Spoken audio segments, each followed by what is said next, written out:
will be coming together like this as women to really exchange our experiences, share our insights and expertise on climate change adaptation.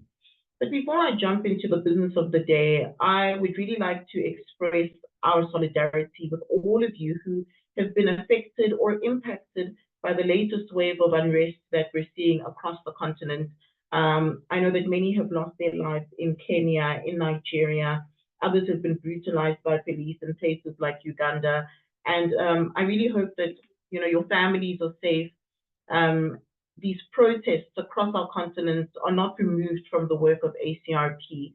We do recognize that many of them are against the same destructive system that's caused the climate crisis. And so we really wanted to express our solidarity with those of you who are affected and going through this right now. So back to the agenda today, we'll be rolling out this webinar series with a clear intention. We at ACRP recognize the critical role that women play in climate change adaptation efforts across Africa. Despite this, we're seeing that there are significant contributions to building communities and climate solutions. Women often face barriers to participation, to leadership in this climate action space and in climate action initiatives. For example, women often have limited access to resources, to education and decision-making processes. And this is a reality for a number of reasons, including patriarchal ownership systems. So part of the motivation of this series is the noticeable gap that we witness when it comes to women applying for grants within the ACRP process. As you know, every year we offer an impact grant to one of our CRLs. And this year we wanted to make an intentional effort to not only build the movement in numbers, but to enrich the movement by including the very community builders that we're familiar with. So our objective with this webinar series is really to promote climate change literacy. The webinar series will focus on increasing awareness, increasing understanding of climate change among women across Africa. We want to amplify women's voices as well. So we'll provide a space like this for women to share their stories, their perspectives, their solutions related to climate change adaptation, because we believe that by amplifying women's voices, we'll be able to highlight the invaluable contributions that they make in addressing the climate crisis and inspire others to take action. Another aim we want is to address gender disparities in grant awarding. As I said earlier, we recognize the gender imbalance in our grant recipients. And so this webinar series will serve as a platform to encourage and support women in accessing funding opportunities for climate change. We also aim to foster engagement and participation. So the webinar series will facilitate this meaningful dialogue and collaboration among women in the space. We're using the train the trainer methodology. So our aim here is to equip you all with essential skills for drafting compelling project proposals, being able to fundraise, being able to implement some of the advocacy and communication strategies. And then we'll open up a grant process where eligible participants will be able to use what they've learned to apply for a grant from us. And this will be open to women climate reality leaders who attend 3 out of 4 of these webinars. So now that all the housekeeping rules are out of the way, this brings me to today's webinar. We're starting this series with a discussion on lived experiences, because we believe that the lived experiences and local perspectives of women should be more valued in the climate space. We have to begin to understand the power of storytelling. We as Africans have for centuries, been telling stories as a way to learn, as a way to protect our communities, and a way to pass down vital indigenous knowledge. So in the same context of climate change, stories of climate shock, changes in weather patterns, changes in crop yields, and most importantly, solutions will play a massive role in how we move forward as a society. By telling stories, we're also able to amplify the voices of those who haven't been listened to and are able to tell the story of Africans saving Africa. So without further delay, I'd like to introduce you to some amazing women who will be leading the conversation for us. They're doing amazing work on the ground. They're finding solutions. They're building communities, and they're going to speak to us about their journeys. And I am really confident that we'll all be incredibly inspired by the end of this. So we'll start with Gloria Kasang-Bulus. She's an environmentalist dedicated to promoting environmental ethics, sustainable resource use, and preserving nature for future generations. As the founder of the Bridge That Gap initiative, Gloria created the network of civil society in environment, raising awareness on climate change crises, influencing environmental actions, and addressing environmental governance in Nigeria.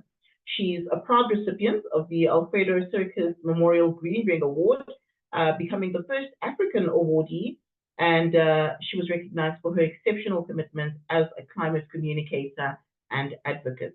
So Gloria, over to you now to share your journey with us.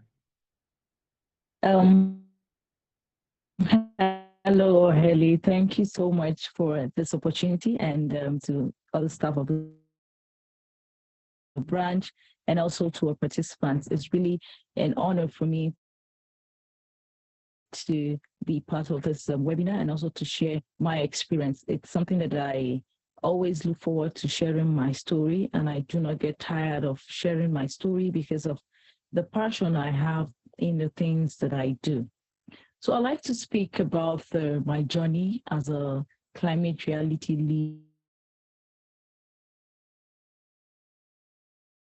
leader.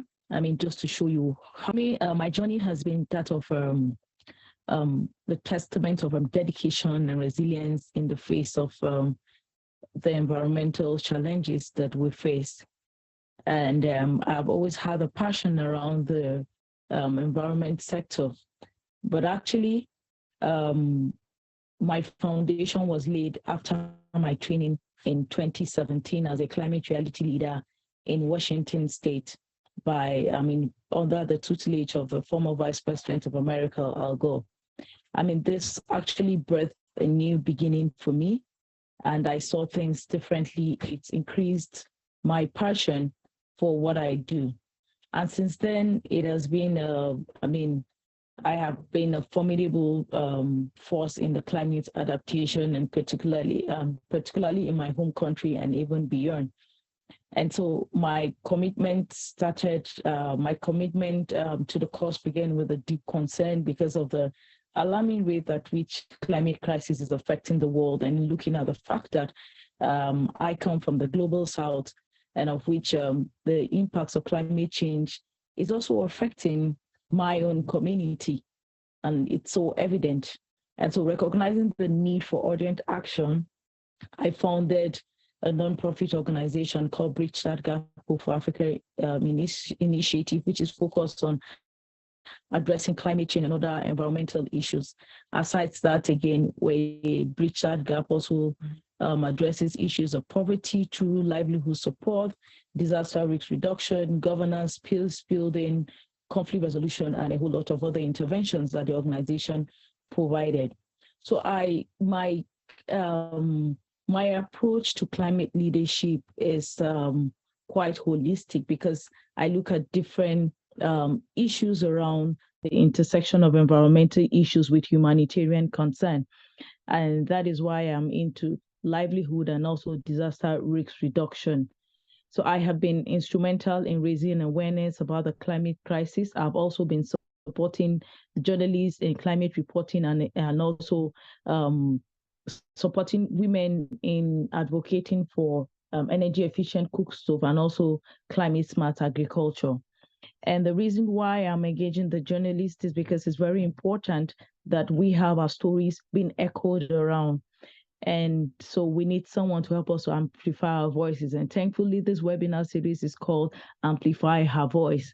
So we need also someone to help us to amplify our voices. And that is why I usually organize this quarterly media roundtable, is to help to strengthen the journalists in terms of media reporting, climate reporting, which is very important. Most times you see issues of climate change are being underreported. We need someone to be able to say it out there, hey, this is what is happening.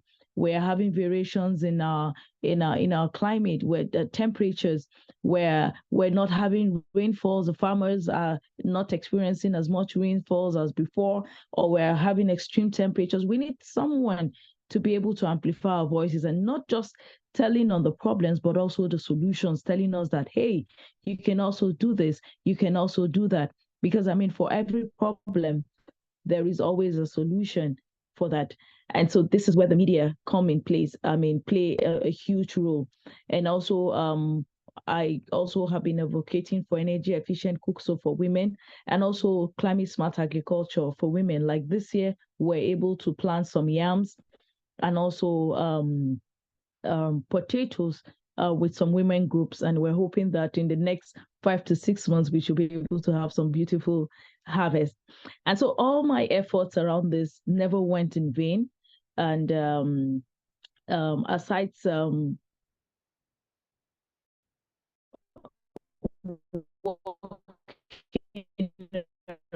around with women as well. The organization, we have a program for children. We call it, it's a program that has to do with biodiversity, that has to do with carbon sink. It's through the program we're able to establish Green Savers Club in schools. We're able to plant trees. We're also able to develop a tree log book where children not only plant trees but also can monitor the progress of their trees for their survival. I mean, because we usually you see here a lot of stories, oh, I planted 1,000 trees and nothing happens. I mean, maybe 10 survive or so. So it also helps the kids to also be responsible for nurturing their trees. So we have those Green Savers Club established in some schools, and we're hoping to scale up as much as we can as the resources are made available. We've also been having a lot of engagements, even in terms of influencing policies at state level, at the national and subnational as well, being able to influence on some governance processes, I mean, to ensure that it reflects that in some of these ministries, and also to ensure that at the heart of every government, they're passionate or they're more concerned about environmental issues. And so my efforts around this never went unnoticed. And that was when I was honored with the Alfredo Sekis Memorial Green Ring Award by former US Vice President Al Gore. I mean, it's all about my exceptional work around climate education, and so I have been the first African recipient. I was the first African recipient, and it's an award that I hold with so much, with high esteem, because it means so much to me. And then also it was like an award that was given to me and say, hey, take this award, and because you have to do much more. And that has also helped me to be able to do much more than I was doing before. And then currently, my organization is also implementing the Peace Building Funds project, which has been implemented by 4 UN agencies.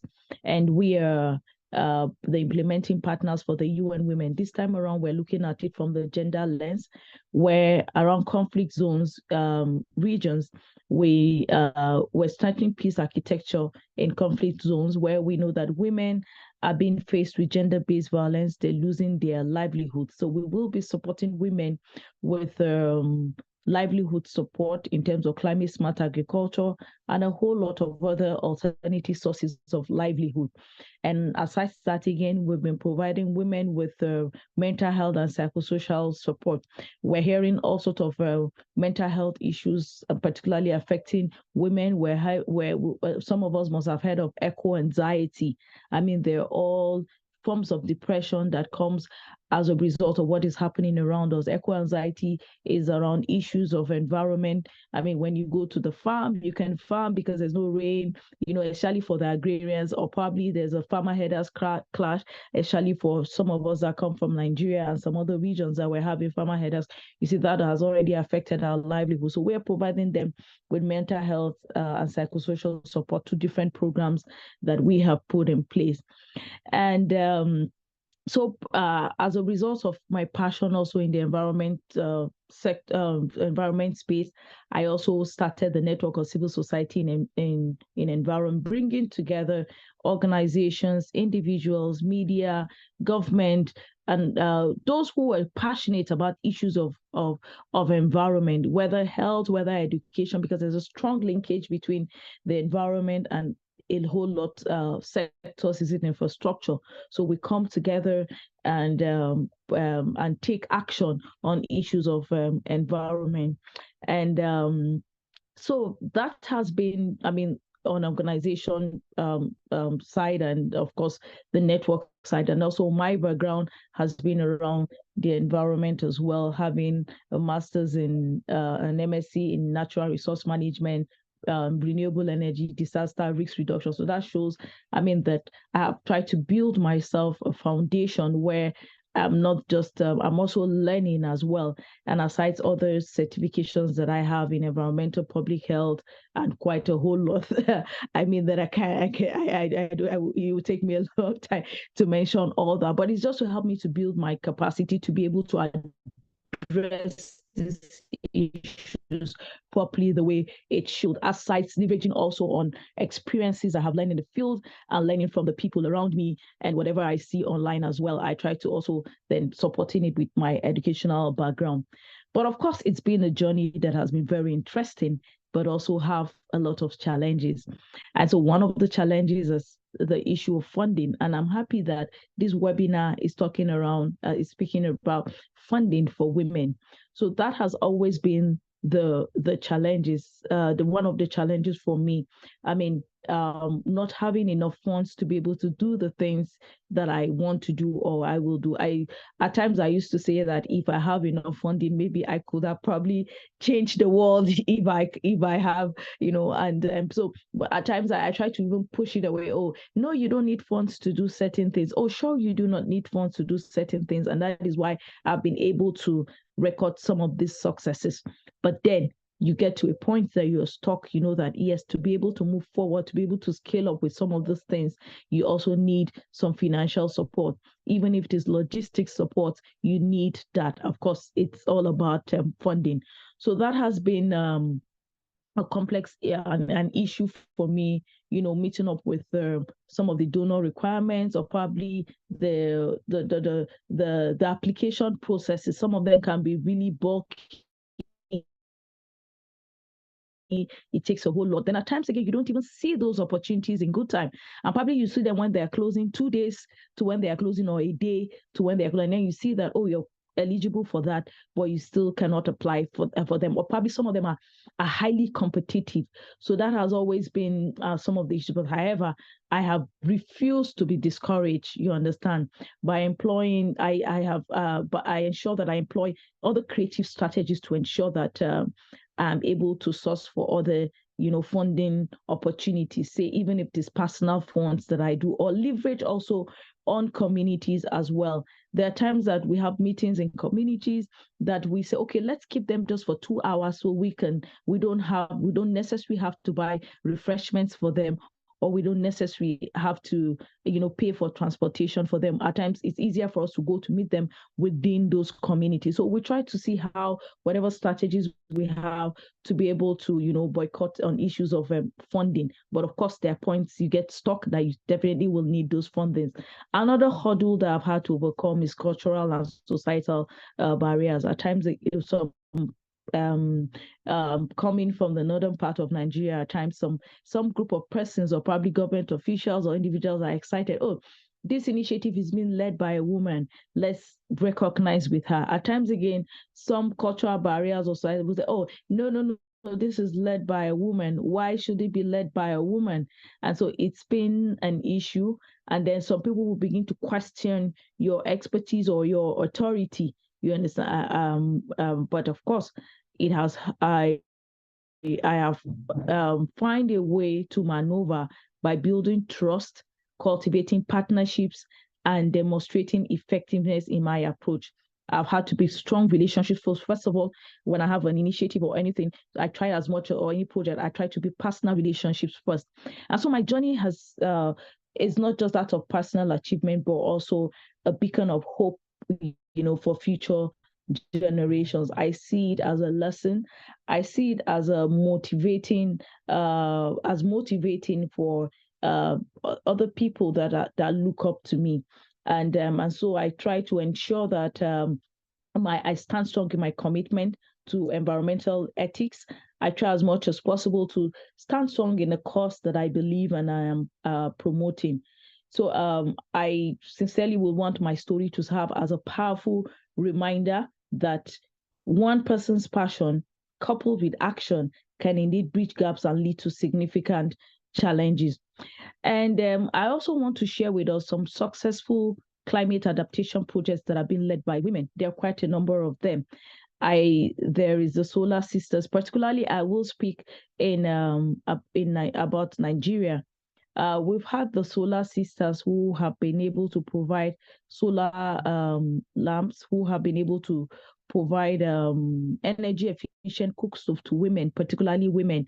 And so women use that as an opportunity to make funds, source of funding for themselves. So they are provided with those energy efficient cook stove, of which they sell them off, and then they also make money for themselves. So it boosts their livelihoods and also help them to transit to using energy efficient cook stove instead of the regular, electricity or firewood to cook, particularly in the rural community. Personally, also in my own organization, we have had projects on for women, which has been an alternative source of livelihood for women, teaching them on climate smart agriculture, vertical sack farming, and also providing an alternative source of livelihood for them. Because I mean, a lot of our problems of the women lie because of lack of income. But when you have an income, you will sure be able to take care of your family. You will sure be able to source for solutions or take care of issues. For example, if you're an agrarian and you cannot go to the farm because of probably the farmer headers clash, or probably because we're having inconsistency in annual rainfall, also, or probably you have a sick family member, or because of house chores or something, you also have something to fall back to. This helps women to be able to build on their adaptation and resilience to the issues of climate change. So there are quite a lot of initiatives, happening around, not just in Nigeria, but in different places around the world. I mean, if you search online, and even if we talk amongst ourselves, some of us, even the participants that have been in this space for a while have one or two beautiful projects that have been ongoing. And so if we talk to ourselves, you will hear some of these success stories that have been happening, in different places around the world. And so lastly, I like us to look at practical tools and strategies or tactics for women looking to organize or lead climate initiatives, effectively. So for me, it's not just telling my stories, it's not just also telling you about the successes of others or my own successes, is also to give you a tool that will help you to be able to be successful, just like every other person or every other woman is successful. So if you have 10 successful women, why don't we have 20, 30, 50?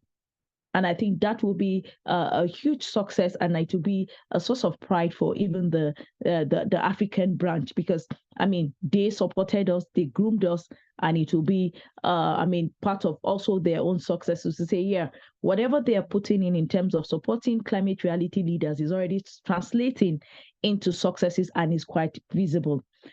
So for women-led initiatives, it is essential for us to take advantage of some of these tools or strategies that can empower our efforts. And so, first of all, it is important that we educate ourselves, for us to understand the connection between gender and also the climate crisis. It is very important. It gives us a deeper understanding of the challenges and the opportunities that the women face in the field. It helps us to build a strong foundation, you understand, in any interventions that we are providing. So it gives us that deep understanding of climate science, the policies, whatever is available in that space. It helps us to be able to, put in, identify the real solutions to be part of our initiatives or part of our projects. So it is very important that, first of all, aside empowering yourself, you look at what are digital tools are very important. At the opening of this event, already mentioned about storytelling, and which is very important. And so if you have a story to tell and you don't have a platform to share it, is as good as you do not have a story. And so this webinar is a platform for us to share our stories. And that's why we have the social media to help us to identify, to help us to amplify or share our stories. So leveraging on the social media is very important. I've had instances where people have looked up to me because of some of my posts on social media. I'm very bad. I mean, way back, I used to be very active on social media, but right now, I think I have backslided. I'm not too active, maybe because I have so much, to do. But I know organization-wise, they do that. But I think personally, I keep making up my mind, oh, I need to go back again and be serious on social media. But I keep failing on that. But I will try.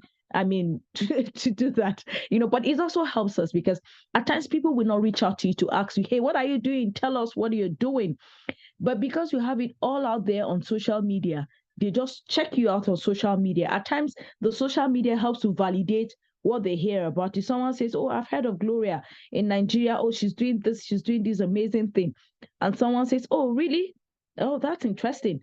And then he goes up, okay, let me search for her. And you put my name on Google. You're trying to see, to verify what I'm doing. So sharing our stories is actually very important. And I like to add that making friends with the media, the journalists, is also very, very important. Some of us might say when we have activities, you have to pay them. Yeah, you have to pay them, but there are times that when you build that partnership with them, personal relationships, they'll be the ones to look out for you to say, oh, can I have an interview with you? Can you be on my program? You understand? So that helps you to amplify, give you an opportunity to share your story. So leveraging on digital tools for organizations is also very important. And also you yourself have to utilize project management tools as well to help you to be able to manage your own organization or initiative or the people you will be engaging with. It helps you in terms of your outreaches and in your engagements. Then it is also important for us to set clear goals and establish metrics for tracking our progress. So I know the social media like Twitter, Facebook allows us to be able to track our reach, our mentions, and whatever it is that we post on social media. It helps us to know, okay, fine, what can we do better to be able to take advantage of these social media tools? What time of the day can we post some of this our content or our stories? I know ACRP has done well in supporting on the social media campaigns, and I think they're well in position to be able to speak and guide us on some of these things. So most of these things I'm talking are not things that I picked up from somewhere, but they are things that I can confidently tell you that most of them I learned through my engagement from the branch. We've had series of capacity buildings over the years that I have been a part of. I've looked at some of the things that the branch does, and it has been a good learning environment for us. And that is one of the reasons I can confidently say that the branch is organizing a webinar series like this. We've all heard it from the introduction. So, I mean, it helps us to know if we're on the right direction or whatever it is, and it helps us to re-strategize. I mean, if we're in the things that we're doing. And it also helps us in our advocacy. So to raise awareness, to lobby for policy change, and whatever we want to do, the social media is there to help us. Then also the funding aspect, to try to source for funding. At times we might look we might see some funding opportunities. It could be $500, it could be $300. I mean, you could give it a shot. At times, even if you don't get on those grants, but it also helps you to be able to improve on grant writing as well. And so if you keep getting those little $200, $300, $500, $1,000, you will be able to do one or two activities. I mean, no matter how small the activity is. So, I mean, it's very important that we also engage in sourcing for funds for ourselves, and also it's also very important that we build a strong team for ourselves. Look for people that have like minds, that are passionate in what you do. I've had people come to say, "Oh, I want to volunteer with you." My doors are open, and I tell people that's why I have a big office and I have a lot of chairs for everyone to sit, for everyone to be a part of it. But not everybody stays to the end. After a while, you see some are not able to cope with that because expectations are high. Some feel, oh, once they come into the space, oh, there's money, they'll always get the money, or probably because they see or they've heard about you, so they feel maybe you're swimming in money, and when they come in, they can just grab the money, and then when they come, they find out that, oh, probably she's struggling, it's not like it is. But because expectations are high, so you need to build a very strong team of people that are passionate and skills to be able to help you to drive your goals and action plans. And like I said earlier, you need to set up clear goals and action plans. You need also to leverage on partnerships and coalitions. It is very important. There are times that you might not be able to do an activity alone. You might have to leverage on other people to be able to help you to do an activity. Say, for example, one person will say, oh, I have a hall, I have some, maybe a projector or so. Another person says, oh, I can provide refreshments and everything. And you're able to leverage on those partnerships and coalitions. And that is why I was able to establish the network of civil society in environment to give a voice or a foundation for other organizations that want to engage in environmental issues. Then it is also important to engage the communities where we work with, bringing them in to get their inputs, their participation, and their feedback. Then importantly, utilizing storytelling and messaging, which is very important. And then also, it is important that we also build the capacity of not just ourselves, but also our volunteers, our staff, the people we work with. If you build your own capacity and you fail to build their own capacity, the whole responsibility will be on you, and you will see that your successes will be limited. It is also important, lastly, to be able to celebrate successes and lessons learned. We need to acknowledge achievements, reflect on the also to continue to improve our challenges.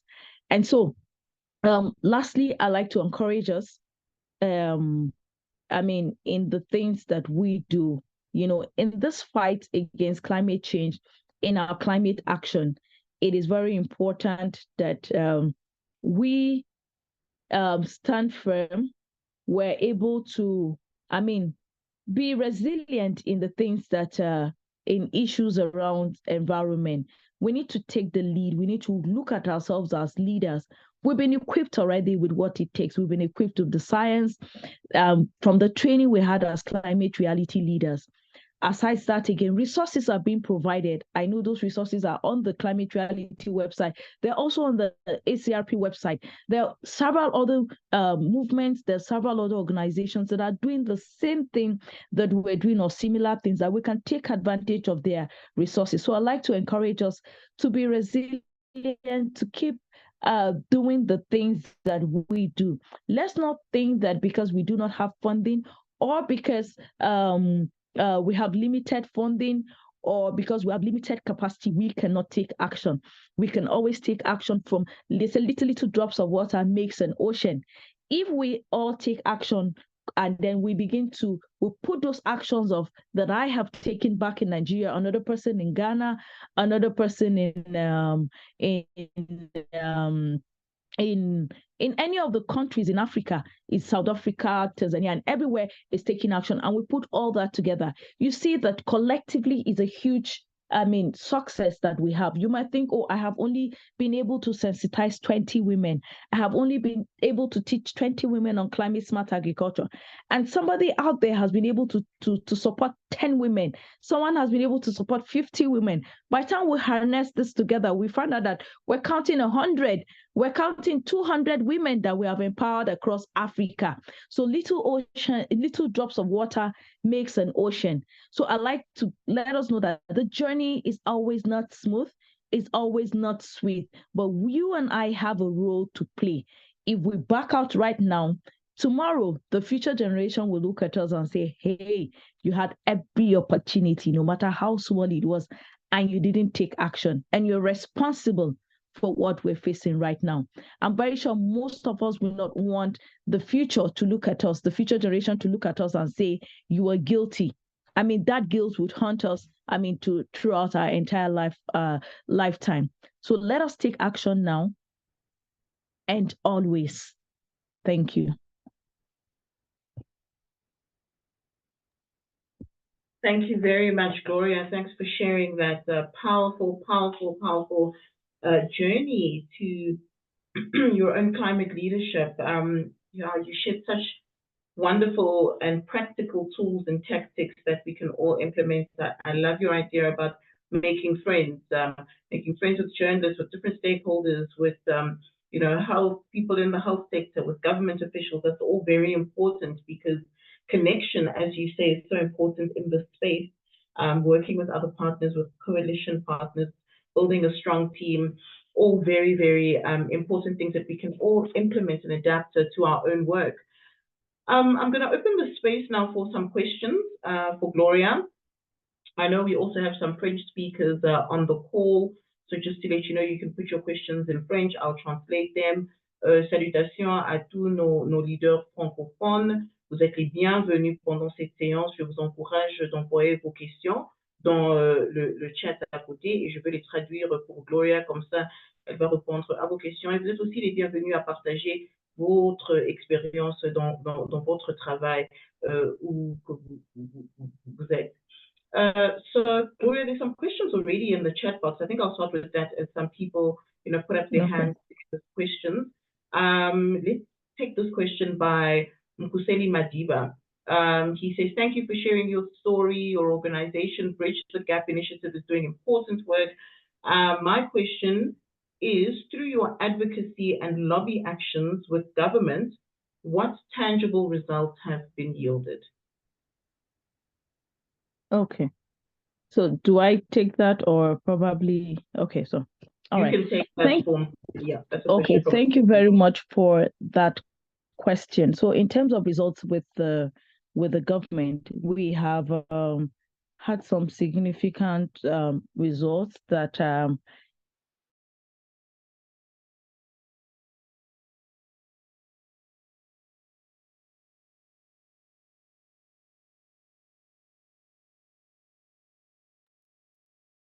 see Gloria is frozen. Let's give her a bit of time to sort out that connection.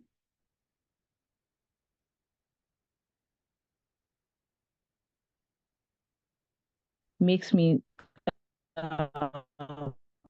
proud. Gloria, you were frozen there. But of course, I like to know with the government. There are always some pushbacks.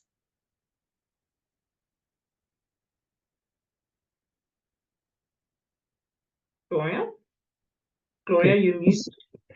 Yeah, so sorry, okay. Sorry about that. We lost your connection there, so please perhaps you can start over. Thanks so much. Okay. So for us, so we've had that issue with the government. Of course, there's that capacity gap. They see us as if we're coming to criticize them. We're trying to put up a fight or probably expose their incompetency or their weaknesses. I like to use that word, weaknesses.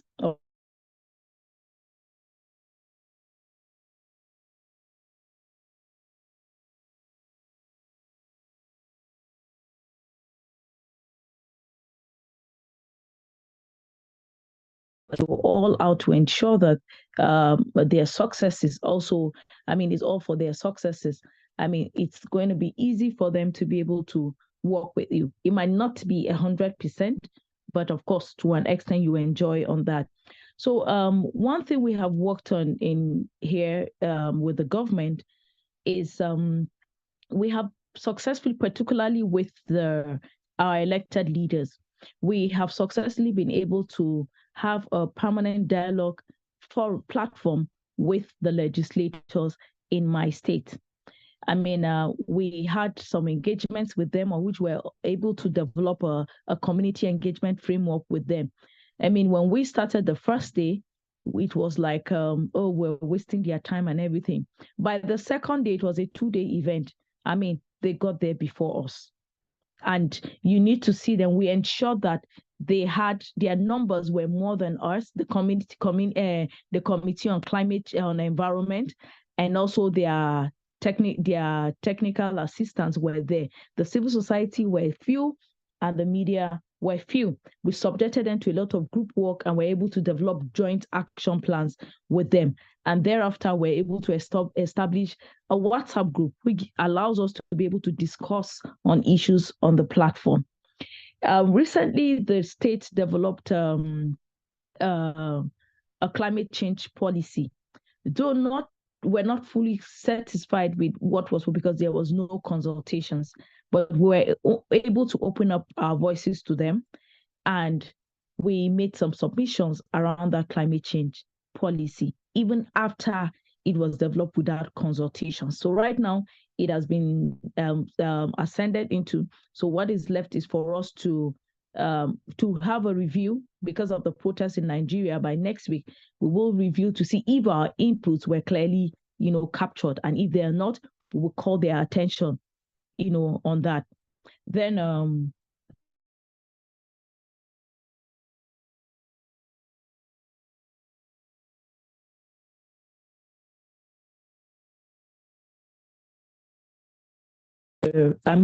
we have their buy-in to establish an accountability mechanism, which allows us to be able to co-create on issues of environment, with the government. The civil society being on the same table with them, negotiating. And these also had been able to help us, was a success, because the state has signed up to the Open Government Partnership, which allows for co-creation, and also Nigeria as a country.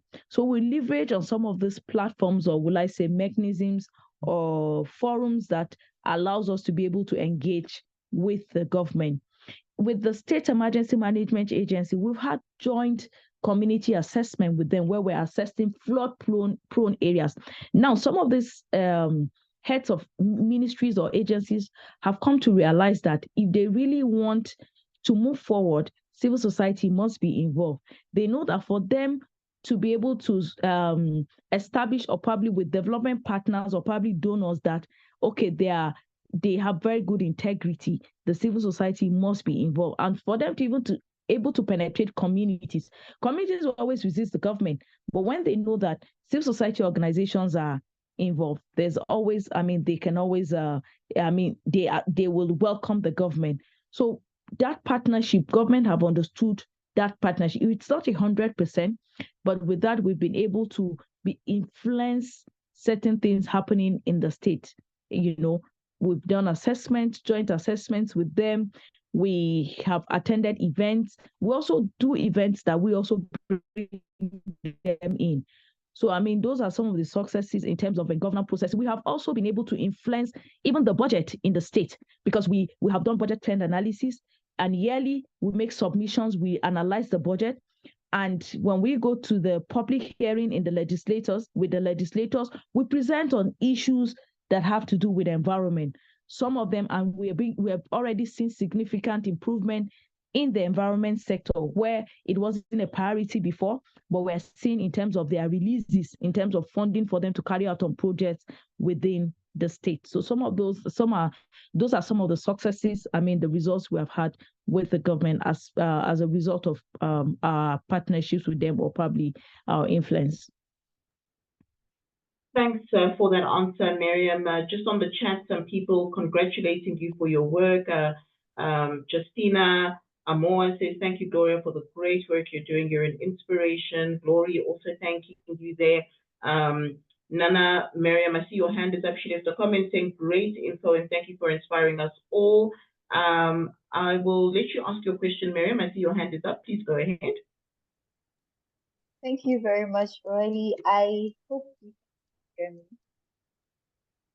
We can hear you, yes. Okay. Yeah, Gloria, thank you so much for sharing your work.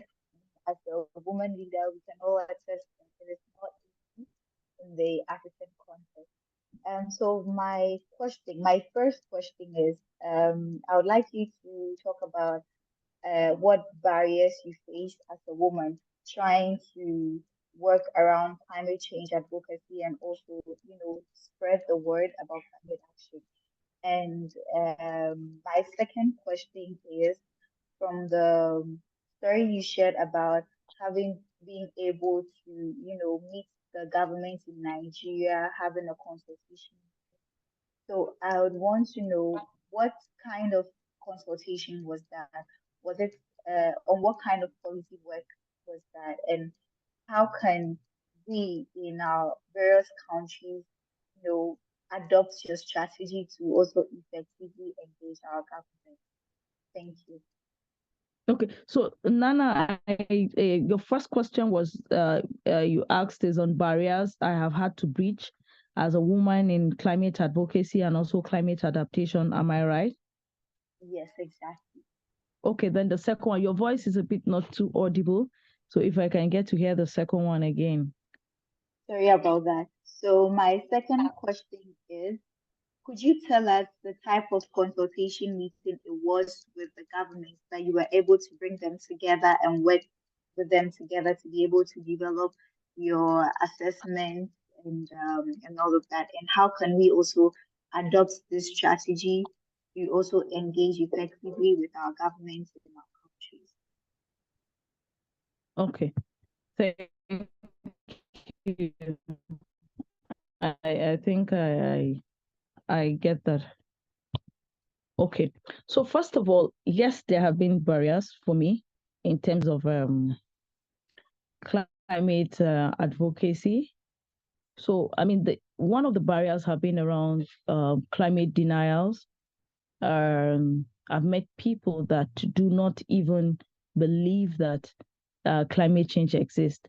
So we are all Africans, and we come from the part of the world that everything that happens to us, we so much believe in the God factor that everything that happens, we attribute it, oh, God, it's from God, it's from God. I mean, it's very typical in Nigeria, and I know in some parts of Africa as well. And so most times when there's no rainfall, some people will tell you, oh, it's God that gives rain and quite a lot of things. But what I try to do is I try to bring them up with, link them up or probably make them understand some real life scenarios. First of all, I take them back to probably the last 10 or 15 years of how the environment has been, the weather has been, the beautiful things we have always enjoyed that nature has blessed us with, the animals, the birds, the insects we've been seeing around, the way the rainfall has been, and a whole lot of other things that nature has blessed us with. And so, and then I begin to ask them and then make them understand how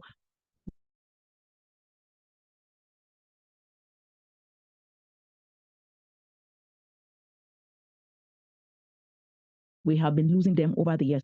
And so see them we used to see butterflies, we don't see them anymore. We used to see this particular bird, we don't see them anymore. We see, so I mean, a lot of things. So when I link them up with this real life scenario, it's easy for them to understand. I've had instances where I've had an engagement and someone says, please, all this climate change, there's nothing there, it's just a hoax, like that. And so those are some of the barriers that I have faced in terms of climate advocacy. Then at times again, from the government side is a buy-in of the government themselves, having them to totally commit themselves. But another thing I've tried to understand is at times the government are worried because when certain civil societies come, they also come with expectations that they want to benefit from the government. So you need to clearly make them understand that no, I mean, if that's your mission, that you're not out there to benefit, but you're out there to give them a solution to solve a problem with them, to create that partnership for solving problems. So you make them understand this. I mean, you could even say, oh, we can work together to even look for fundings or source for fundings. You understand? So the government it become more relaxed. And so they begin to, I mean, they're a bit receptive when it comes to I mean, because you're bringing value to them. So those are some of the barriers that I like to mention, though there are a whole lot of barriers, but I think I'll just stick with this too. Then the second question talks about the kind of consultations. So first of all, like I have said, I've mentioned several times, personal relationships is really, really very good. You try to be personal relationships with the government, with individuals within the government system. So one of the things we have done is, first of all, before you bring up any initiative or any engagement with the government, you have to, first of all, do an advocacy visit with them. So in your advocacy visit, of course, you have an advocacy brief that you would have developed already to show this is a problem on ground, and these are probably the opportunities, and this is what you are advocating for, and you feel probably this is what the government can do to address this issue, or probably coming together to address those issues, like that. And so when they see that, usually, I mean, it's a human thing. When people see that, yes, you have a solution to their problem, first of all, you have identified the problem. At times, some people don't even know there's a problem until you help them to identify it. Then they begin to understand, oh, really, this is actually happening. And so we identify those ways. So first of all, you start with your advocacy visits with them. At times, you even do more than one advocacy visit to them before you eventually are able to get their buy-in. And then you begin to propose certain initiatives there. So for us, it's a bit easier, because some of those things, when you engage with the government, it talks about climate governance, environmental governance. You need to also understand governance processes. What are the working mechanisms of this government? How do they work?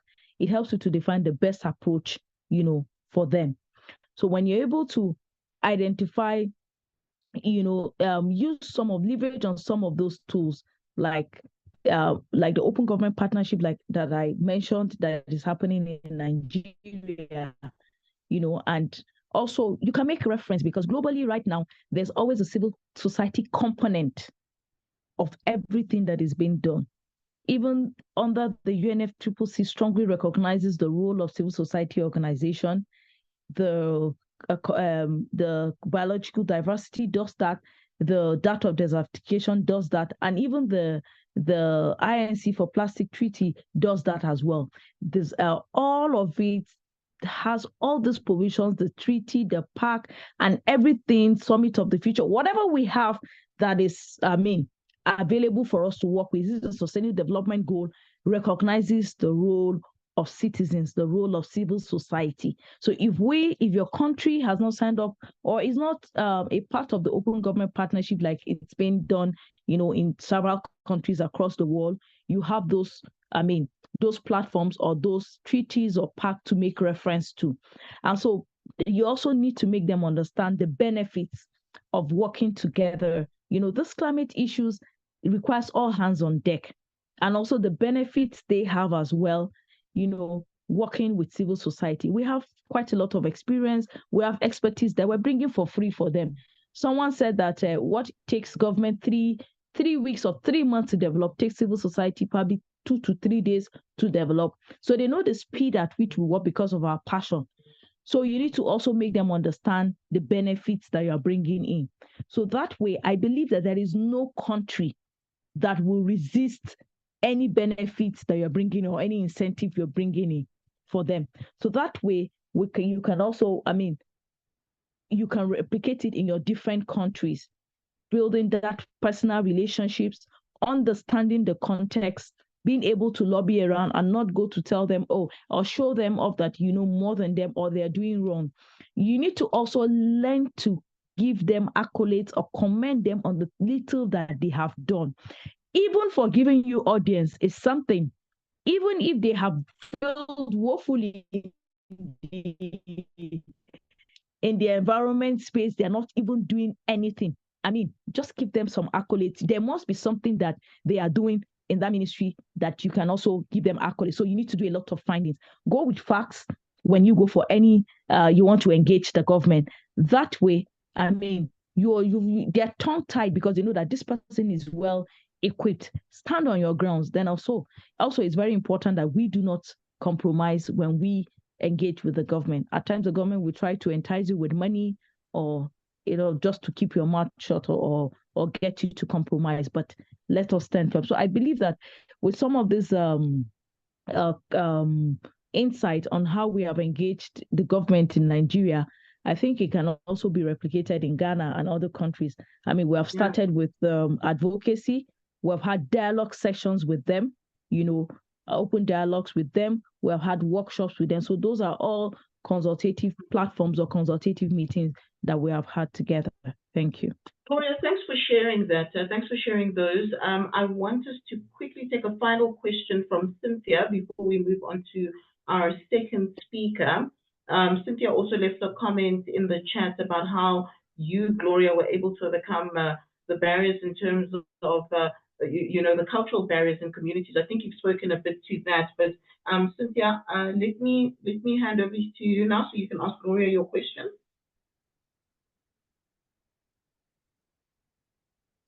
Thank you. I just want to appreciate Gloria. I only asked a question on the chat box. I wanted to find out our greatest moment and also make one or two contributions concerning to what Gloria spoke on advocacy with the government. I did an advocacy lately, and I was able to bring the oil company to the government to interface. Like what Gloria said, you must be acquitted. You must understand the terrain. You must understand what you are going to talk about in front of the government and in front of the oil company that you are bringing to the government. Because if you are well equipped with whatever questions that are going to be asked and you are well equipped with environmental implications, while you are talking, they just know, yes, she knows everything about it and it's easier. Now, getting the government to come to compromise with you, you must do a thorough follow-up. Most times when we drop our advocacy letters, we find it difficult to do a follow-up. We always think that they will call us back. None of them want to call you because they know you want to expose a lot of things. So they are not going to call you, but you must do a follow-up. You must follow all the processes from the registry, wherever the letters are supposed to go to. You must go there. It's not an easy task. You need to be resilient when you are doing that. And I tell you the truth, if you are able to do a good advocacy letter, and like what Gloria said, you have a solution to what you advocating for, the government will listen to you. Mm-hmm. They will. And when the oil company comes to face you, and you are not able to tell them the implications of what they are doing in the communities, then it's as good as you have failed. You must be very, very, very equipped with the hazards or the environmental issues that you are asking the government, maybe the ministry, especially like the Ministry of Environment, to address. So I commend Gloria resilience. I like people that are very resilient, because I am very resilient when it comes to issues of advocacy. Thank you. Thank you. So Gloria, I ask, what was your greatest moment? Okay. All right. Thank you for your question, Cynthia. Gloria, perhaps I'll give you 2 minutes to answer that question before we I wanted to say 1 minute. Your greatest moments in your advocacy in climate change. I'm sure you've had many great moments, but just one great moment. Yeah, so this got me thinking my greatest moment. So for me, I think my greatest moment will be my engagement with the legislators, because I mean, they're an entity, permit me to call them that are being left behind when it comes to issues of environment, forgetting that they are saddled with the responsibility. They have the mandate of our laws, you understand, in their hands. And also their oversight functions can also be around issues of environment. So my greatest moment was being able to have a permanent dialogue platform with the legislators. And that shows that there's quite a lot of opportunities for us to influence on a climate change law at the subnational, and also a whole lot of other laws that we have we will be able to influence on. And also we can also strengthen the legislatures as well. And so we're planning on that. As soon as we're able to get the funding support, we will strengthen their capacity for them to be able to meet up to the demands that we have. So we have a listening ear with them. So those are my greatest moments. Thank you. Oh, Gloria, thank you so much. Thank you so much for sharing your journey. We could chat with you forever and ever and ever. Christine Buna saying that, yeah, your message is very encouraging. She loves the way you're building women's resilience towards the climate crisis. And she's also been trying to do the same in Kenya. So the challenges that you voiced has resonated with her.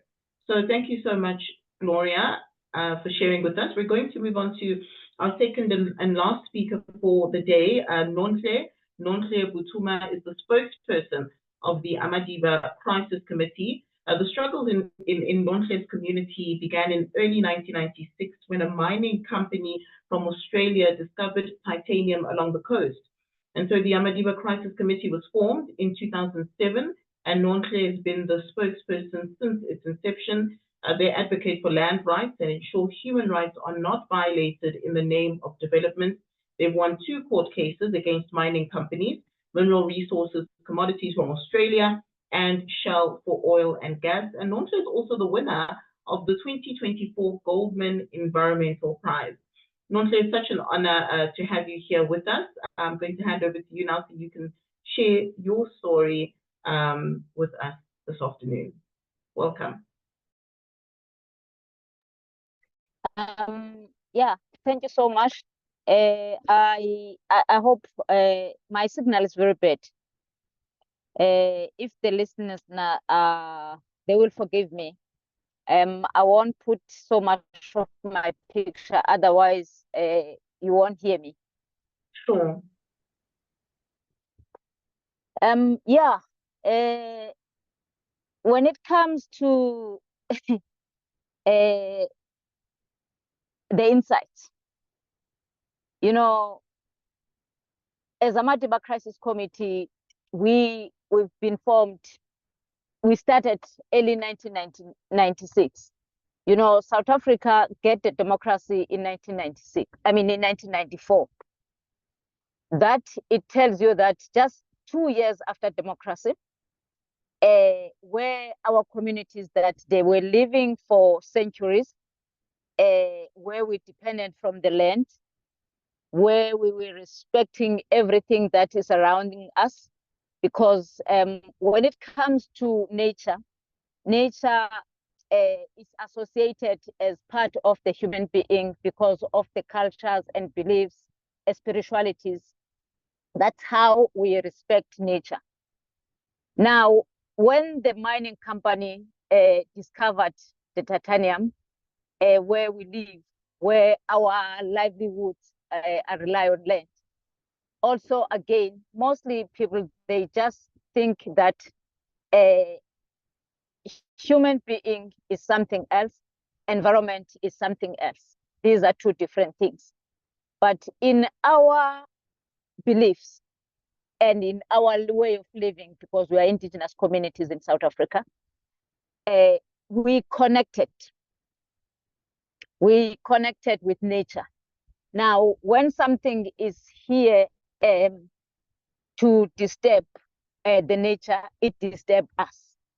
That is why our story, we stand up when we see that the mining is coming to disturb the nature, because when the nature is being disturbed, we also being disturbed.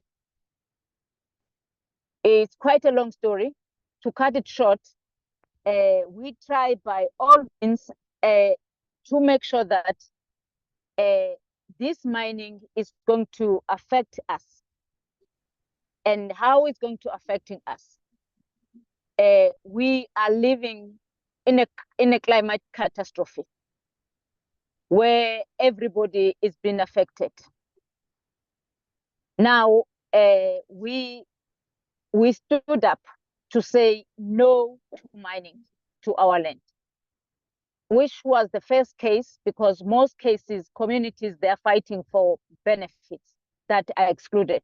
But in our case, we're not fighting for being excluded, but we were fighting for our rights and also the environmental rights, because environmental rights are part of our rights, where we said that if the mining, it goes ahead, it means that our water is going to be polluted. Our livelihood is going to be taken away. Our streams, our cultures is going to be taken away, because when the development comes to your area, it comes with packages of problems, not packages of solution in your society. Yes, there are a short solution, but the most many things are problems to your society. That is why we see that there, instead of many solutions, there's many problems that the mining companies brought to our community, in our society. As we're dependent from the land, now we as rural communities, especially women, dependent from the land to survival. Now, if you polluting the land, immediately the global warming, you trigger the global warming. Now, if you taking the land away from us, you trigger the poverty from the society. If you're taking the land away from us as women, you also accelerate the gender-based violence, because the climate change, it goes to many ways, where you can even look only the change of weather, but without looking where the pattern, where it goes in order to be reached where we are. That is why we said no to mining into our land. But it was not only the end, because that battle we fought, where we also tried to engage with our own government to say that where you agreed that the mining must take place, it's in a very critical biodiversity area. It's not even sensitive, it's critical. And also it's a protected by environment. But the biggest problem that we're facing as women, as we defending, as we also says that climate change, we the most that being affected. But when it comes to development, our government compromises us as women for development, for multinational corporations. Never mind how these communities are being affected. These women are going to be affected, but they compromise.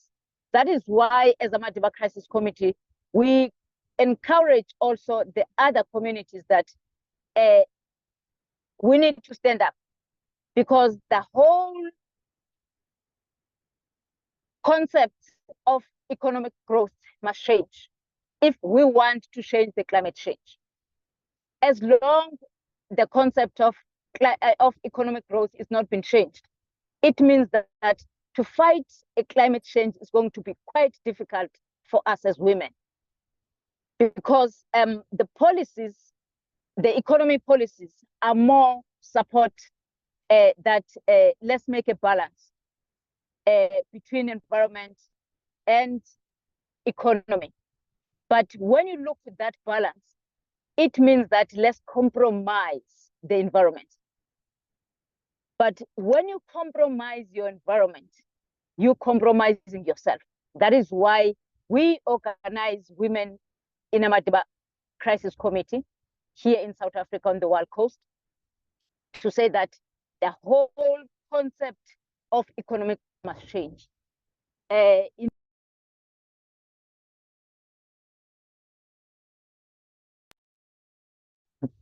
Those are the things that we're pushing, that our government must consider. And while we're fighting that, we see that because they said, let's make a balance. But this balance is where we see that, yes, because this balance is more extractivism. And extractivism is one also, the biggest contributor to the climate change. That is extractivism. The extractivism is not only affecting us as women, but ecological crisis, because when ecological crisis, it's where we see that we lost the culture. Once we lost that, we lost the dignity, we lost who we are. But to defend all that, it keeps us to defend our home. But it doesn't end there, because the government, they say that the extractivism is the only way to promote economy or to uplift economy. Now, the land, which is where we were defending, we can see that the minerals on the land are diminishing, are becoming disappeared. Now they are more targeting the ocean, where also the ocean, it's part of our livelihood, and it's part of our culture. Mostly people, because each and every tribe, they have their own culture. But in Pondoland, we have our own culture where we connected with ocean. Now, nobody can come and mess around with our own ocean. As women, we organize ourselves. When we hear that the Shell company also discovered the oil and gas in our ocean, but it was the most challenging one, because no matter how your rights are being protected by your own constitution, because the right to culture in South Africa is part of the constitutional rights. And when we tell the government that you cannot give the mining rights because you are taking our right to practice culture, if you give the right to mine the ocean, you take away our culture to food, our culture to, our right to practice culture. But the government keeps saying that those things are not true. If we said that the company is going to pollute our ocean, we have no evidence, because most of the time we need, the government did not believe to the indigenous knowledge, which is the other very important thing to mitigate the climate change. But they believe only for those that are more professional. If you are not having a certificate of being graduated, where you are qualified, your indigenous knowledge, it doesn't mean anything, which is very helpful for us as indigenous women in the rural communities, because when it comes to solutions of climate change, how to mitigate, we grow the crops that are resilient. We know which crops, and we know which tree, and we know how can we do things that are not going to accelerate the climate change. But it's unfortunately, we are not graduated, which is something that government is only believes that that is the thing that they can take. I make a story of the Shell case, where also our facts were being put aside as the facts that are useless, because we are not graduates, we are not having anything, the facts. But our strategy and the tool, because we know that most governments, they don't believe to the indigenous knowledge. We just go to mobilize an experts, where also we know that no matter the South African Constitutional Court also respect the indigenous knowledge, it recognizes the indigenous knowledge. But when it comes to the judicial system, this is where we just realize that it doesn't take, no matter how, because we organize communities, they write stories, how we connected with ocean and how we practice culture with the ocean, how the livelihood is going to be affected.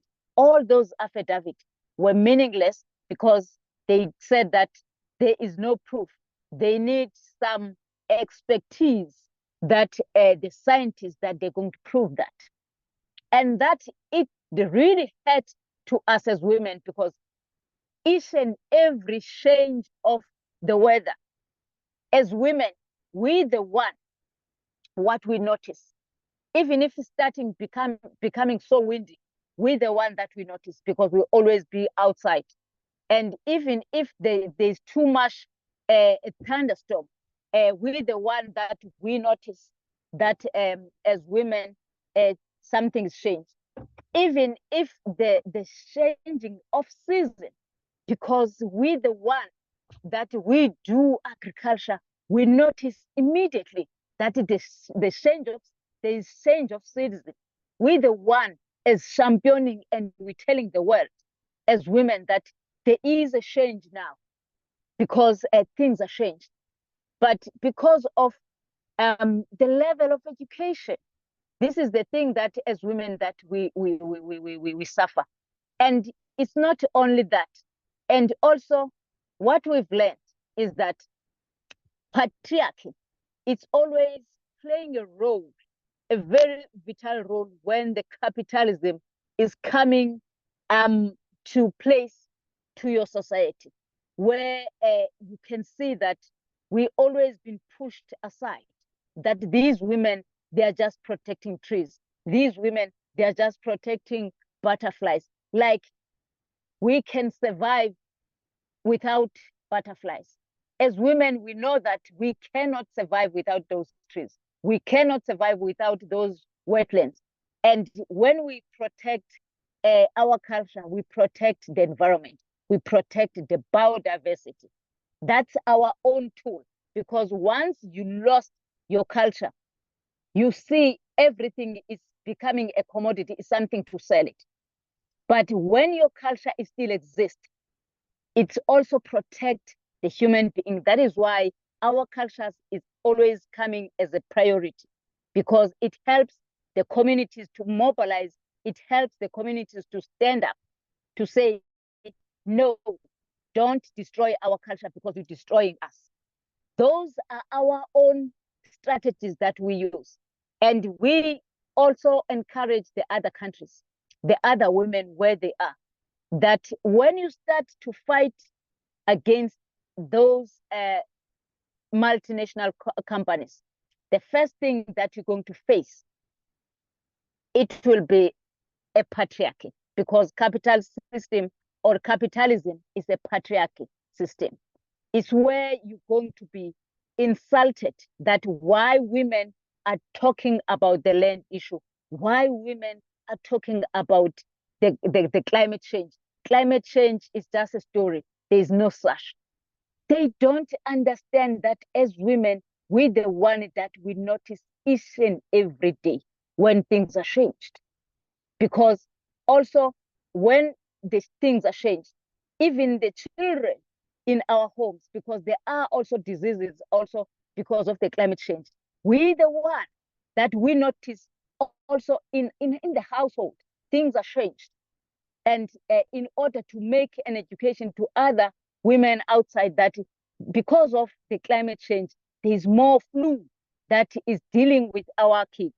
Now, how can we just, what kind of traditional medicine can we use?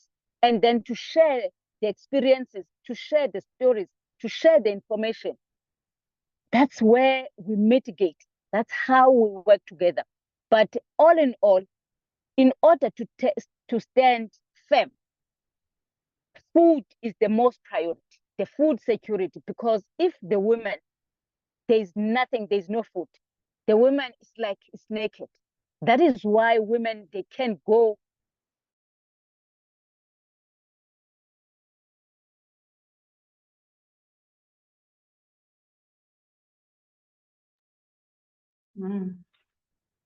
Have we lost Nonhle? Nonhle, I think we seem to have lost Nonhle there.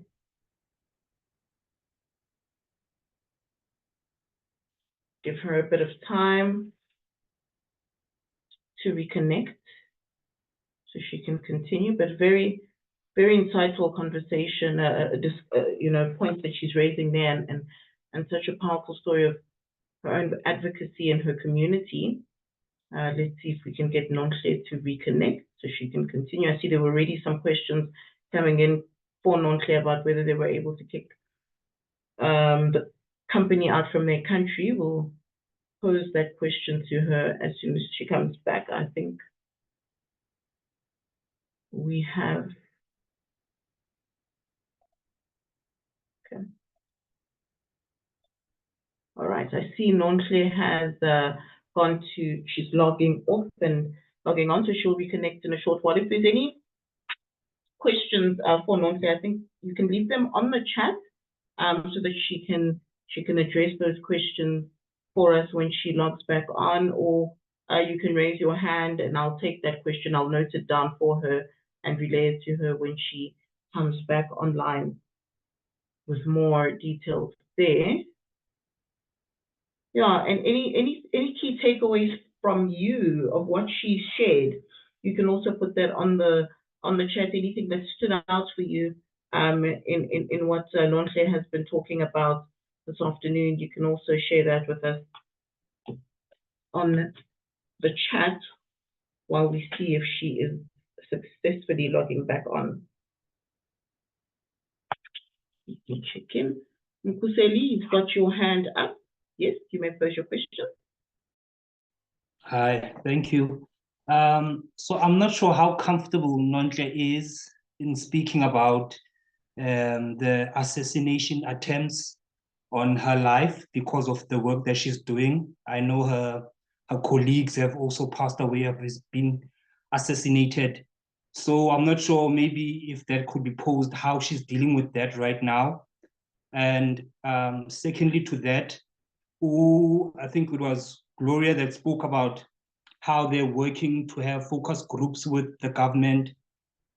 Contrary to her story, how I know they are working against the government, but is there any progress in terms of dialogue, meaningful dialogue between them and the government?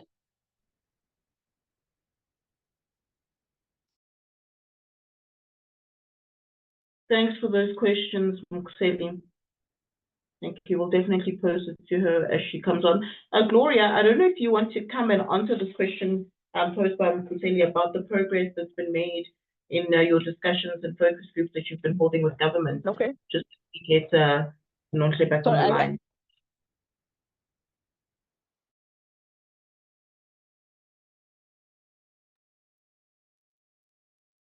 Gloria, I think I lost you. I lost you. Oh, sorry. You lost me. I was saying, can you answer the question posed by Mkuseli about the progress that you've been making in your discussions and focus groups with the government, just as we wait for Nonhle to reconnect? Okay. So, with respect to the progress we've been making with the government, I think I have mentioned that we have the complete permanent dialogue mechanism and for the state, but it has just been signed into law, so we are by the it has just been signed by the governor. So we will have because of the protest, we will have a review of the policy to see if our inputs or comments were captured, because we were not involved in the consultations, and so we had to, call the flag it off with the government on that. I think it was a fault of the consultant and whoever, the funders for that particular activity. So for us, we've been in terms of making submissions around the government, understanding, looking at some of the governance processes. We've been having very good progress with them. with the government. Like I've mentioned, we have had opportunity to do assessment together in flood-prone areas, areas that have been affected also by erosion. We've also had those opportunities, to do that. But thankfully for us in Nigeria, there's a new program that is coming in to strengthen governance and also climate change in Nigeria, which is being implemented by, which is being funded by the UK government. So with such a program, we're hoping that it will further strengthen, the governance, the climate governance system in Nigeria, giving support to about 3 states in the northern part of Nigeria, and also in the south, also one of the states, and then also at the national level. And thankfully, I am part of the consortium for the implementation of that program, which is going to be a 4 years project that will be implemented. So we're just at the inception stage right now, and by January it will fully start. So those are programs or initiatives or approach that will further help us to strengthen climate governance. So also we're having programs. So thankfully also a lot of development partners that are working around in Nigeria or are beginning to take, or in Africa are beginning to take a different direction. They're bringing in environmental issues, particularly climate change, in their program designing. You could see a donor or a development partner working around education that is bringing in, is now bringing in issues of environment as it affects the education sector. So, with having those programs on ground will further help us to strengthen our relationship, because these development partners are structured to work alongside with civil society organizations and also government. So you see, it gives us an opportunity to further come together, and then of course there's a meeting point for all of us. So in terms of progress, I would say yes, it might be a slow one, but we're actually seeing it. So in working with the government, or probably in any approach with the government, it's usually not always the way we expect it. Like I've said earlier, there will be some resistance from the government because at times they really do not understand what we are coming to do. So that's why it's our responsibility to make them clearly understand what we are coming for, why we want to engage with them, and the value that we're bringing. I don't know, is she back? Thanks, Gloria. Thanks for that. Nonhle is not back yet. Let me check. I'm here. Oh, Nonhle, are you back? Yes. Good.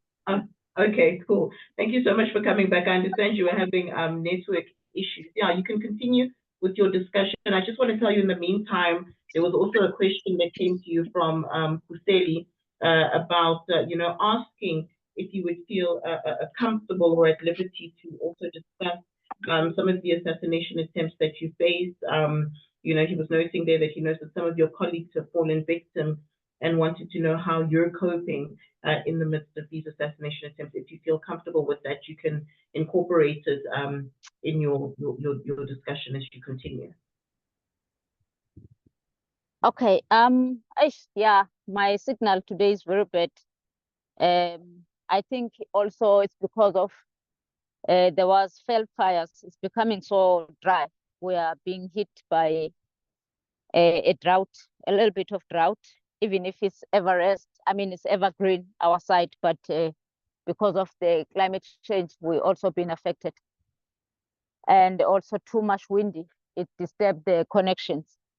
Yeah, I was still saying that when it comes to women leadership in the climate change, we're experiencing quite a lot of being pushed out because of you can see that when you try to tell the people that there is a bigger monster here, let's change the way we do things, but we've always been painted as people that we are anti-development because they don't want to admit that the global warming or the climate change is real. Everybody is running a race of let's uplift our economy, but we cannot compromise ourselves because of economy. Who's going to benefit from this economy behind? If we're pushing where we see that it takes us to the wrong direction. And when we take that, this is where we've also seen quite a lot of assassinations in our society, a lot of violence in our society, that our other comrades have been assassinated, where we were saying that this type of development is not good for the society. It's going to accelerate more the global warming that we have, and also it's going to make us to lose our livelihood.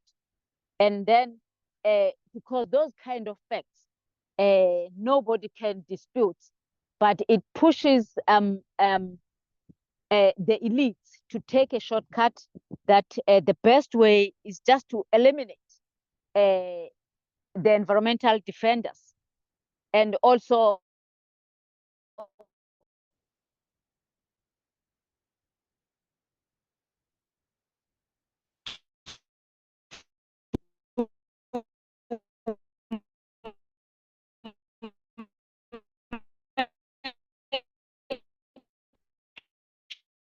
sure that we bribe, and we were 50-50 men and women.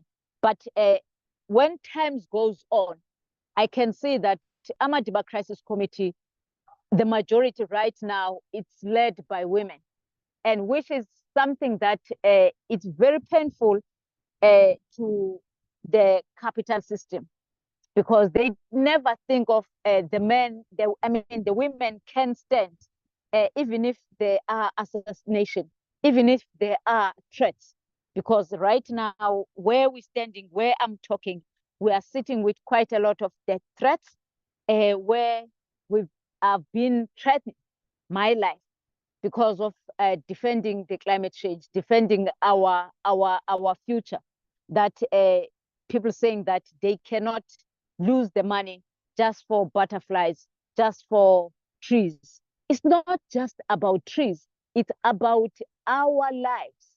That if you push the oil and gas, you cut our lives short, because the climate change, it's coming in numbers, and it destroys and it kills.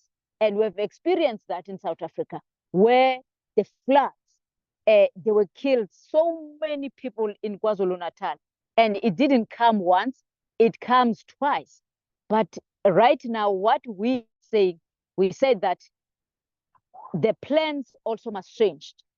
It's not only that we're going to do as we used to be, because the climate change. If the climate change, also the development plans must be changed. And where we push that, we see that also the plans of the government are not changed, because the same government is the one that they don't believe the climate change is real. But when these European countries, they promise that they're going to give support to Africa with dollars or euros to mitigate the climate change, is where you see the African leaders, they come and standing to say that let's mitigate. But we don't want a talk. We want to see an action, not a talk, because we know that when they go to this a COP conference, they are becoming a good boys just for the sake of getting funding. But at the same time, on the ground, we are dying. That is why we said that we are not going to be a good boys just for a conference, but we are bad boys on the ground. We are standing up and we are mobilizing ourselves. We are telling our government that the policies must be changed. Because right now, there is a plan of building a highway through our villages. You can imagine when you build a highway, after you see that your plan of building a mining, you lost. Now you must build a highway, because they know that once you build a highway, the communities are going to lose the sense of being a community, are going to lose the sense of belonging, because climate change and the culture, it goes together. But once the culture it's been lost, I'm telling you, to fight the climate change is quite difficult. This is what we are saying. And right now, where they just want to build a highway, it's in a critical biodiversity. And where we know that, yes, it's a lot of budget that has been planned for that, but the plans, the communities must be included. And we said that you can't plan without us. This plan is about us. Those are the kind of education that we say. We said that we need an active citizen. We need people to stand up and to make sure that the plan is for them. It's not for the multinational corporation. Because if you are not monitoring the policies of your government, if you are not monitoring also the plans of your government, they can destroy, because they are becoming big boys to communities, but they are becoming the big boys, because this is where they show the masculinity to us as women, that we have no right to say no. The right to say no, it's a right for communities to determine their own future. This is what we're encouraging many women, that they must determine their own future, to not always that the future of our children is being determined by the mining companies or by the multinational companies. That's what we're educating our communities. That's what we're calling all the women must stand up and determine their own future if we want to defeat the climate change. Climate change is a man-made, and it needs also a human to stand up to change the system, to change the policies. Because if the policies are still bad, it's going to be difficult for us to stand up, because they always know that even if you challenge on the ground, but when you go to court, they will win you. But if the challenges are in good, that means your country will be in good space. This is what we are doing as women here in Kolobeng, to make sure that we are fighting on the street, and also we are monitoring the policies of South Africa that are not being changed in our present. Because right now, as I was saying, that we are coming from a democratic government where we have the best constitution in the world, but bit by bit, it's been changed, that constitution. There's quite a lot of amendment laws that have been amended from good to bad. That's where also we are monitoring as women to make sure that the policies are not going to be changed, are going to be remain good. And also we are encouraging the other communities that in order to fight the climate change, make sure that the policies of your country, you fight those policies to be good, because without those policies to be good, it's difficult to fight. Thank you.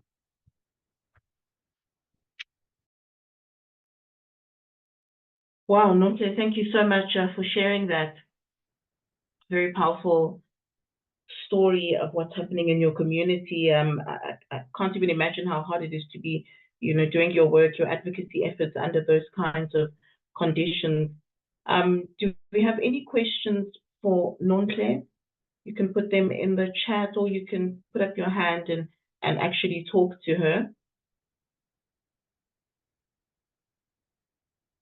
There was a comment by Cynthia in the group saying, I'm undergoing threats now in Nigeria by the contractor to the oil company in the community because I did an advocacy to the governor of Edo State in Nigeria for the relocation of shutting down of the gas flare that's already impacting the health of the community, women and environment. So a very similar story to what Nomhle is detailing, that Cynthia's also going through in Nigeria. Cynthia, I don't know if you want to unmute yourself and share about your experience in this community where there's a gas flaring store in the midst of the community, and maybe share some of that lived experience with Nomhle.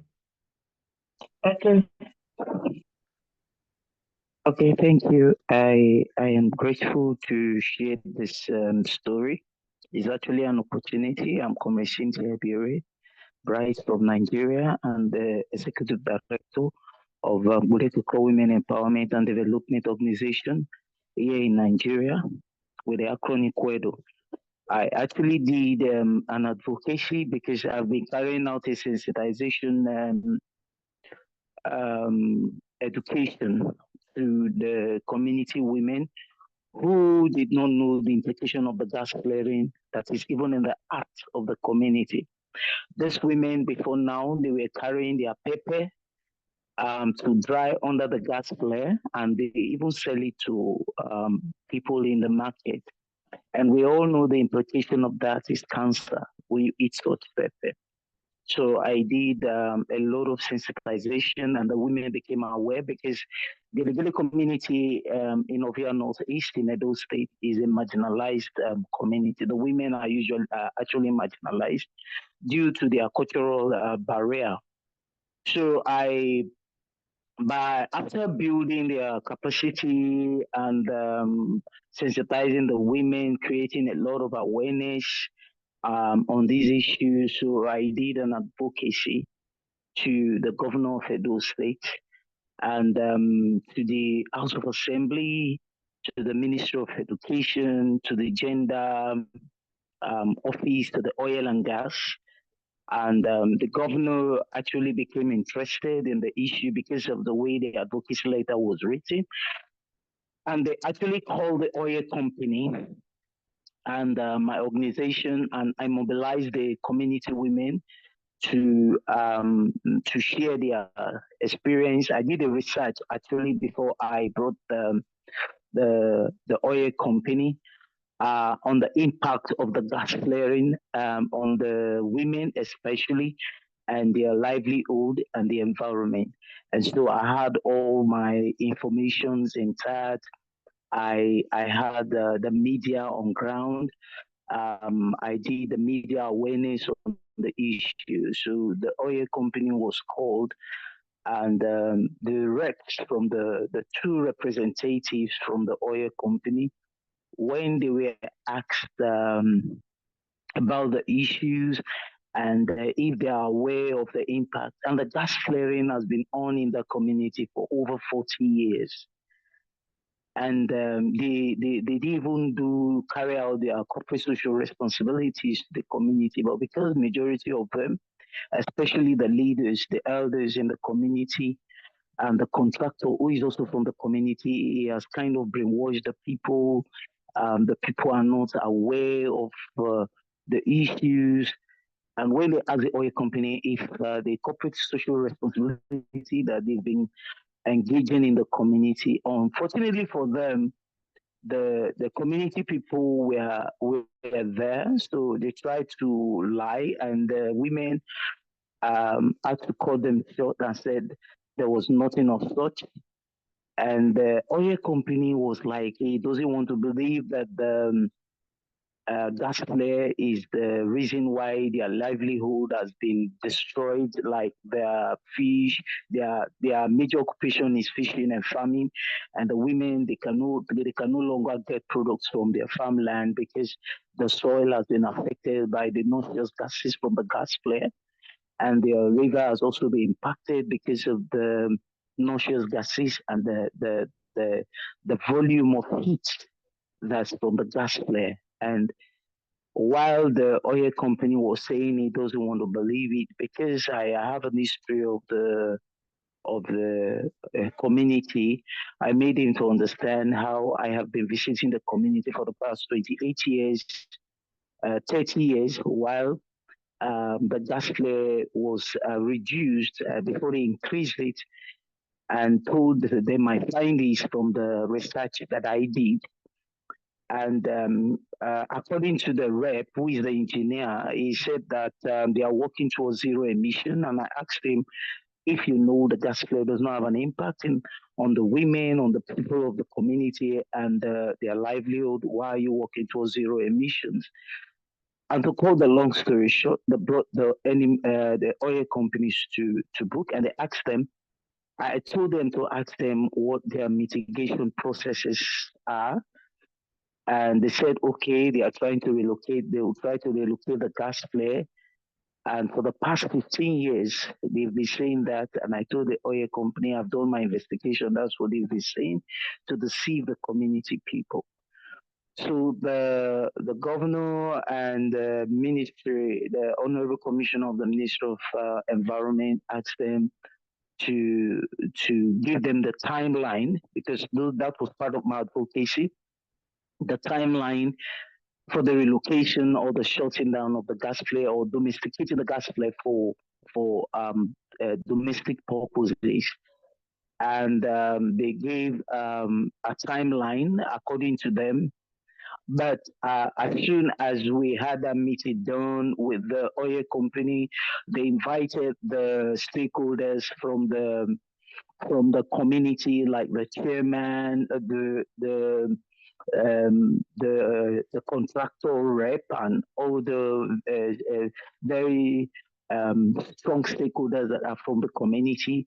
They also invited the other government agencies, like the rep, like the representative from the local government, and we all sat down to have a consensus. But after doing that, the next day, I got a threat note.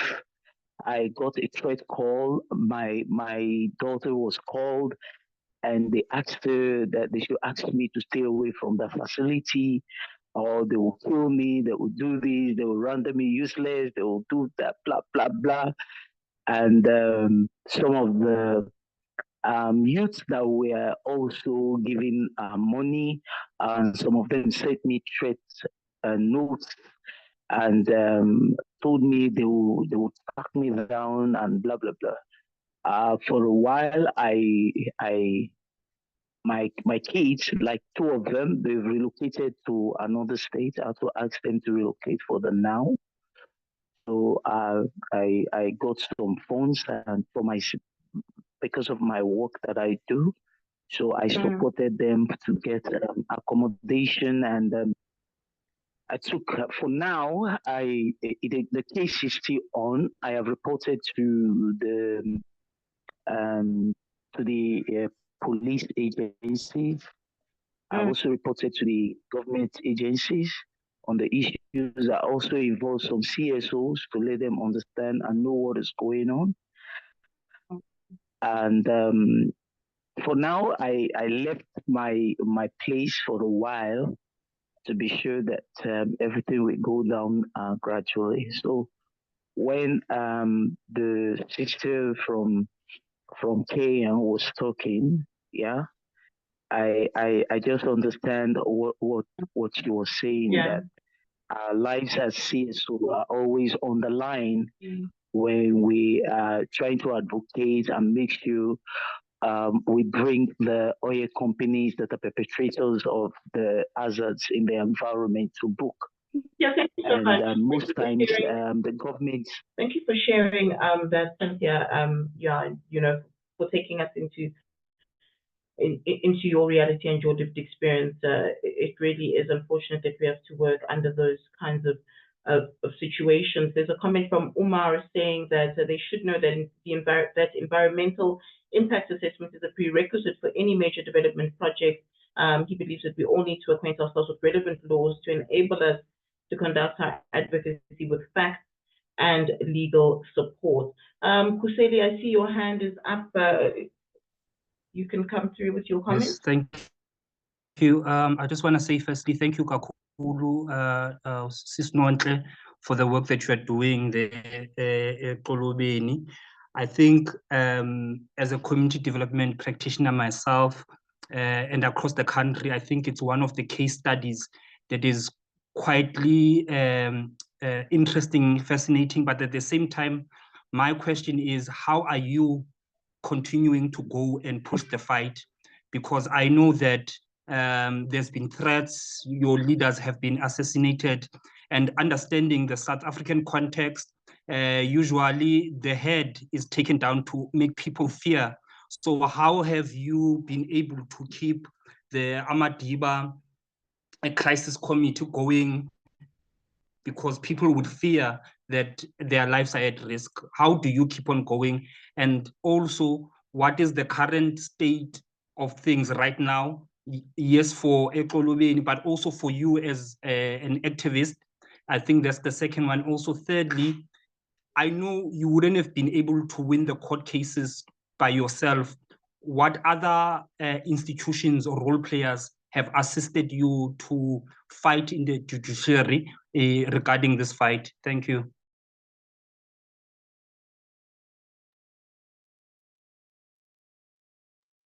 Hello. Yes, Nonhle, we can hear you. You can Okay. go ahead and answer. Okay. Yeah. Thank you so much. Kuseli. You know, when it comes to how did we still standing as a Matiba Crisis Committee, it's because of what we've done. We contactize our communities. We inform our communities, keep them updated all the time to make sure that the false information that when the development it takes place or community, it's the right decision for themselves, to not to take a decision because of influence by the multinational corporation. That kind of informing our communities, updating, it play a vital role to our society, because it's quite difficult on these days to come to Madiba and then you fool the people that know we're going to open a mine and then we create jobs, people are going to be employed. People, they know that this employment that you're talking about, it's just a short term, but I will lose myself, I will lose my belongings, I will lose everything. And then this is a short term. Why I'm going to lose my sustainability just for a short term? This is an education that we also play to our society to make sure that when the developers are coming, they are not misleading our community.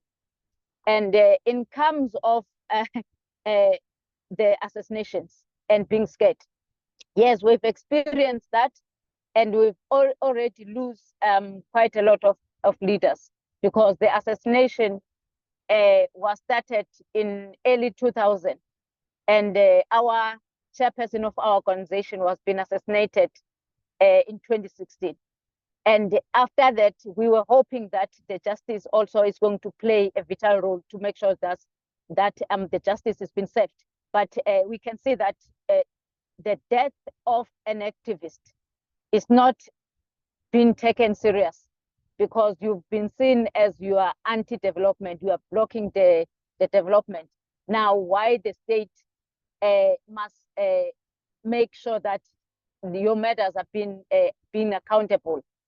You know, although we know that our constitution, it says that everybody have a right to live, but those rights have been taken away from us and we don't see any justice.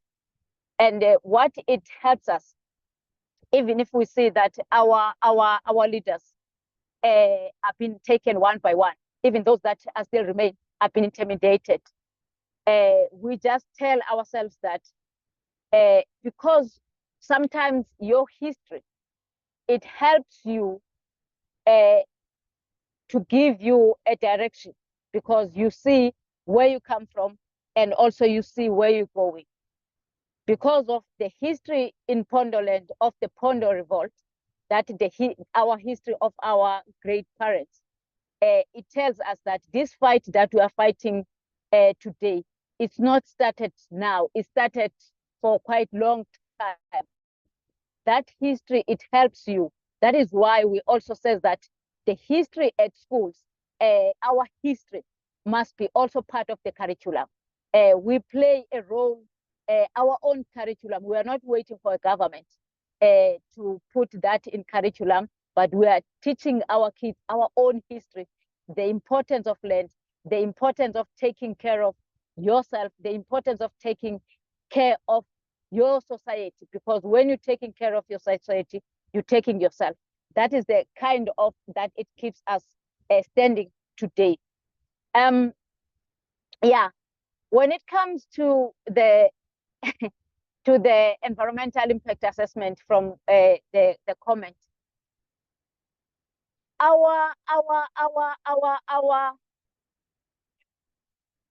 our constitution is stated very clear that any development, people must be consulted.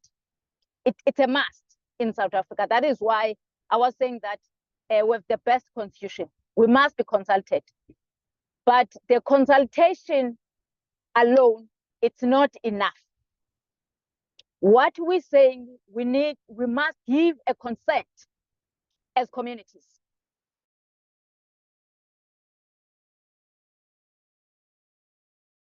That this development is good. So do a TikTok. You just browse that I did told the people. That's where we push. And this is where the question of who else that assisted in your struggle. This is where South Africa also is part of the UN binding treaties, where also the free, prior, informed consent, South Africa is part of that, of those countries that they signed the binding treaty. But when it comes to these multinational companies, they completely forget what they signed for, what they are part of it.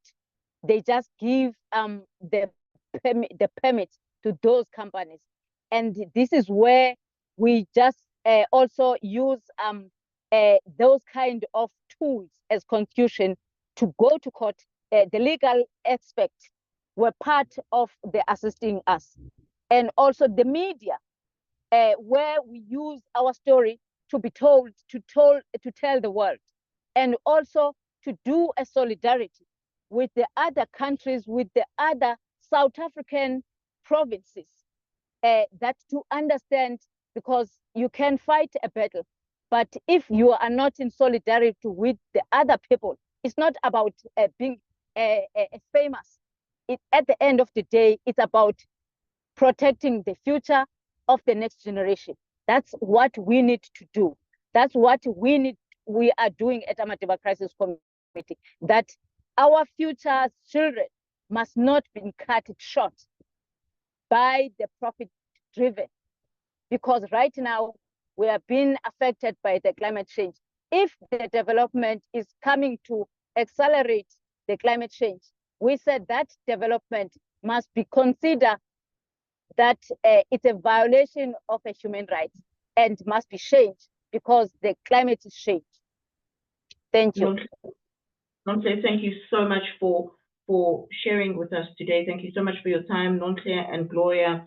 You've both been great panelists to launch our AmplifyHer webinar series. Thank you so much to everyone who joined as well. This is definitely a conversation that we should keep going. You know, we should continue to share our lived experiences in our activism on the ground. So I hope you've all been as inspired as I have been during this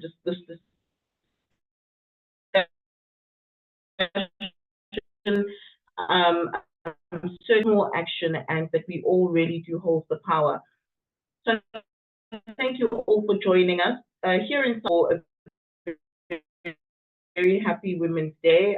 Tomorrow is also International Day of World Indigenous People. Indigenous knowledge is so important for us in the climate justice movement.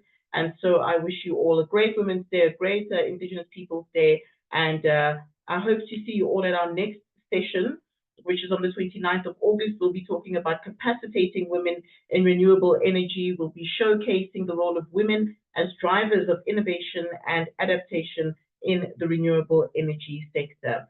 So thank you all so much for your time. I think that if there's anyone who can switch on your cameras just so we can take a quick photograph before we all go our separate ways, please.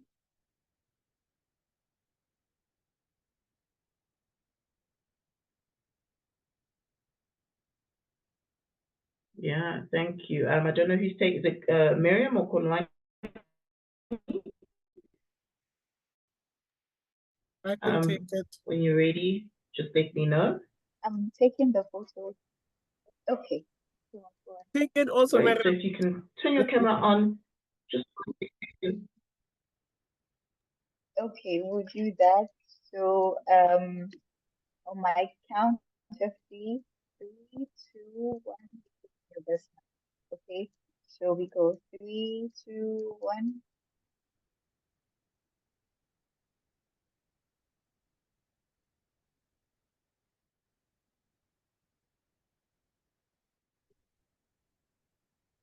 Awesome. Thank you. I was able to capture everyone. Thank you so much. thank you so much, Miriam. Thank you all for joining. Gloria, Nontle, thank you again for giving us your time this afternoon and for imparting your knowledge. Thank you. Goodbye, Thank you. everyone. Au revoir. Thank you so much. Sorry for my network. It's Thank okay, you. Nontle. We got the gist of everything. Thank you. Bye, everyone. Bye, Gloria.